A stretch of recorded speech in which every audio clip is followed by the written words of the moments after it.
Hello everyone, my name is Akash Sharma and I am from Dr. Y.S. Parmar Government Postgraduate College Nahan. आज हम global warming के बारे में जानने जा रहे हैं। आज के इस टॉपिक में हम ग्लोबल वार्मिंग के बारे में जानेंगे कि वो किसकी वजह से होती है, क्यों होती है, इसका हमारी पृथ्वी पर क्या प्रभाव पड़ता है, कौन ग्लोबल वार्मिंग के लिए जिम्मेदार है और कैसे ग्लोबल वार्मिंग को रोका जा सकता है।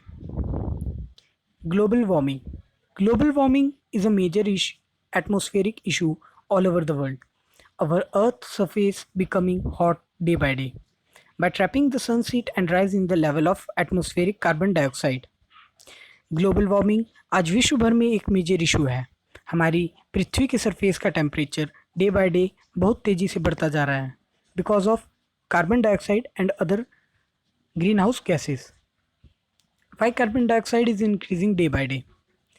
Rise in the carbon dioxide level is due to the excessive use of fossil fuel like coal and oil.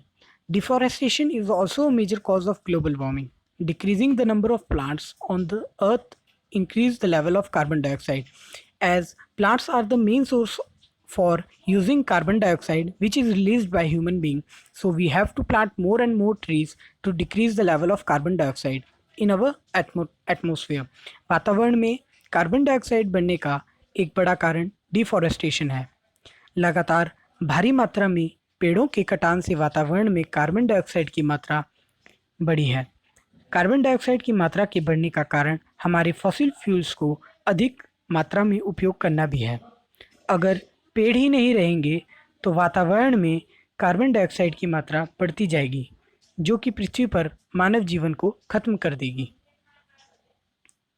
Effects of global warming on earth. हमारी पृथ्वी पर ग्लोबल वार्मिंग का क्या प्रभाव पड़ रहा है? First one is sea level becomes hotter and high. समुद्र में पानी का स्तर बढ़ने लगा है, जिसके कारण कोस्टल एरियाज डूबने की कगार पर हैं। मेल्टिंग ऑफ ग्लेशियर्स का पिघलना, फ्लड, बाढ़ आना, lack of food, diseases and death. According to a research, if we cannot solve the problem of increasing surface temperature of Earth, we are not able to see Bangladesh, Maldives, Bahamas and other countries in 2050 because they will completely submerged into sea. एक research के अनुसार अगर हमने global warming को रोकने के लिए कड़े कदम नहीं उठाए तो 2050 तक बांग्लादेश, मालदीव्स, बहामा जैसे देश समुद्र के अंदर समा जाएंगे। And in 2100 Vietnam, Indonesia, Thailand, Japan and some parts of India will completely submerge into sea. और अगर ऐसा ही चलता रहा तो 2100 तक वियतनाम, इंडोनेशिया, थाईलैंड, जापान और भारत के तटीय क्षेत्र भी पानी में डूब जाएंगे। Who is responsible for global warming? We cannot blame any single entity for this, as each and every human being is responsible for the increasing threat of global warming, which can be solved only by the global awareness and kind efforts of everyone.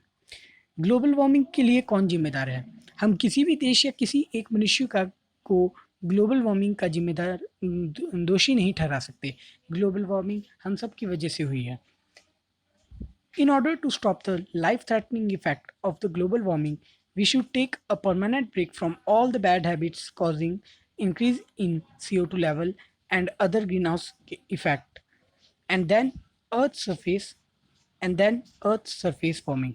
अगर हमें global warming पर रोक लगानी है तो हम सबको अपनी गलत आदतों को सुधारना होगा, जिससे वातावरण में कार्बन डाइऑक्साइड की मात्रा बढ़ती है। Solutions to stop global warming. Global warming को रोकने के लिए कुछ सॉल्यूशंस। रिफॉरेस्टेशन, ज़्यादा से ज़्यादा मात्रा में पेड़ लगाने होंगे। Use of eco friendly products like cardboard, paper. Say no to plastic bags. Reduce fossil fuel use. In this way we can fight together against global warming. Thank you.